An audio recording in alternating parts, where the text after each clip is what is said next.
Isang bagong intriga ang umiikot ngayon tungkol kay Sanya Lopez matapos lumutang ang usap-usapan na hindi na umano ni-renew ng kanyang TV network ang kontrata ng aktres. Dahil dito, marami ang nagtatanong kung mananatili ba siyang kapuso o posible nang makita sa ibang istasyon.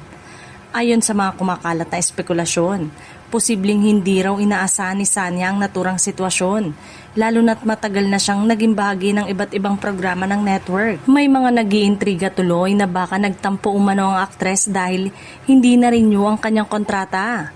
Mas lalong naging interesante ang usapan dahil posible umanong lumipat ng network si Sanya kung sakaling may magandang oportunidad na iaalok sa kanya. Tiyak na magiging malaking balita ito dahil isa siya sa mga artistang matagal nang nakilala bilang kapuso. Gayunpaman, maaari ring magkaroon ng iba't ibang dahilan sa likod ng contract negotiation, kabilang ang mga bagong proyekto at career plans ng isang artista.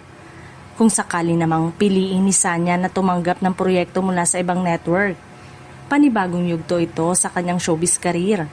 Kaya naman inaabangan ng kanyang mga tagahanga kung ano ang magiging susunod niyang hakbang at kung saan siya mapapanood sa mga susunod na buwan. Sa ngayon ay wala pang direktang kumpirmasyon mula kay Sanya Lopez o sa kanyang management at network.